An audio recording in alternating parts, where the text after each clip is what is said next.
Today, for day 37 of our worship journey, our Bible study is on intercession in worship. And we're going to read an account of David in 2 Samuel 24. That's also recorded in 1 Chronicles 21. And David there's lots of accounts in the previous chapters of David being out with his mighty men, winning lots of battles. And in the most recent chapter, David has decided to count his men, which was an offense to God.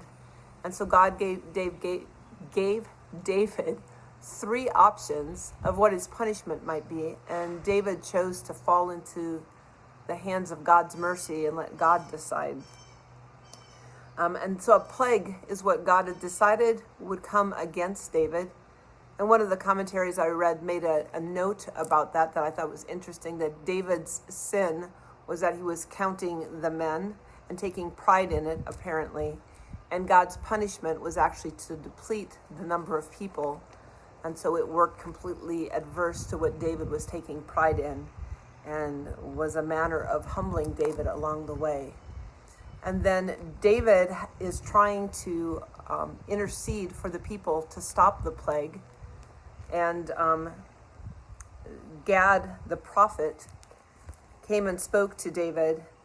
And it says in verse 18 is where we're going to start in chapter 24. On that day, Gad went to David and said to him, "Go up and build an altar to the Lord on the threshing floor of Araunah the Jebusite." So David went up as the Lord had commanded through Gad. When Araunah looked and saw the king and his men coming toward him, he went out and bowed before the king with his face to the ground. Araunah said, "Why has my lord the king come to his servant?" "To buy your threshing floor," David answered, "so I can build an altar to the Lord, that the plague on the people may be stopped." Araunah said to David, "Let my lord the king take whatever pleases him and offer it up. Here are oxen for the burnt offering, and here are threshing sledges and ox yokes for the wood. O King Araunah gives all this to the king." Araunah also said to him, "May the Lord your God accept you." But the king replied to Araunah, "No, I insist on paying you for it. I will not sacrifice to the Lord my God burnt offerings that cost me nothing." That's one of the key verses I want to focus on a little bit today. I will not sacrifice to the Lord my God burnt offerings that cost me nothing. So David bought the threshing floor and the oxen and paid 50 shekels of silver for them. David built an altar to the Lord there and sacrificed burnt offerings and fellowship offerings. Then the Lord answered prayer in behalf of the land, and the plague on Israel was stopped. I want to read just a couple sentences out of the Matthew Henry commentary about this interaction. And he says this: "Here were two generous souls well met. Araunah is very willing to give, but David is determined to buy, and for a good reason. He will not offer that to God which costs him nothing. He would not take advantage of the pious Jebusite's generosity. He thanked him, no doubt, for his kind offer, but paid him 50 shekels of silver for the floor and the oxen for the present service, and afterwards 600 shekels of gold for the ground adjoining to build the temple on." Note, those know not what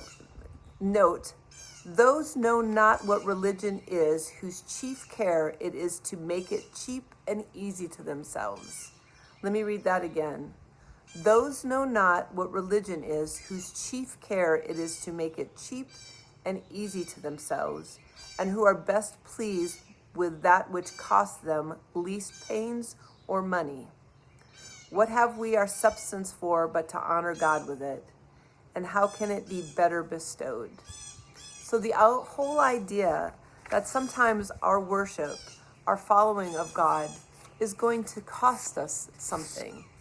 And it can be a number of different things. I can make a long litany of things that it costs us. It takes our time.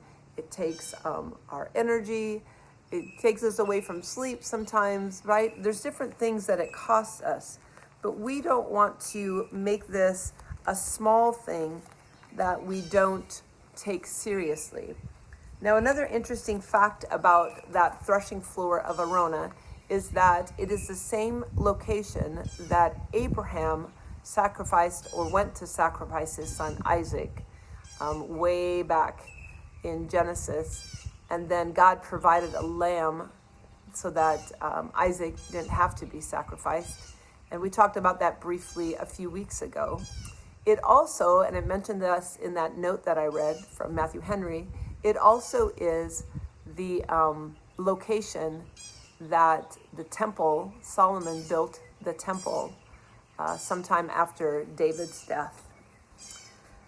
But now I want to turn to 1 Timothy 2 and read there, because it talks about instructions on worship, and it correlates with what David was doing with his worship, with the offering that he purchased this ground with.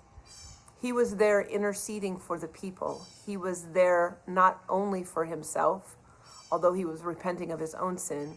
He was also there before God representing the people. And that is part of what our worship is about too. Our worship is not only about us drawing near to God and God drawing near to us, but then our worship influences the world around us and is a time that we can use for interceding and actually requesting God's intervention in the lives of people all around the world. So in 1 Timothy 2, it says this: I urge then, first of all, that requests, prayers, intercession, and thanksgiving be made for everyone, for kings and all those in authority, that we may live peaceful and quiet lives in all godliness and holiness. This is good and pleases God our Savior, who wants all men to be saved and to come to a knowledge of the truth. For there is one God and one mediator between God and man, the man Jesus Christ, who gave himself as a ransom for all men, the testimony given in its proper time. Of course, Christ is an example of the offering, the cost of an offering that cost everything that he had. Going on in verse 7, and for this purpose I was appointed a herald and an apostle. I am telling the truth, I am not lying, and a teacher of the true faith to the Gentiles. So that's Paul writing to Timothy, where he's telling us that requests, prayers, intercession, and thanksgiving should be made for everyone, that's what part of our worship is, that this is what is good and pleases God our Savior. So we will continue to worship God and draw near to him, but also as we worship, we want to be mindful of those who need us to be interceding for them, whether they're people close to us that we love or people in distant lands.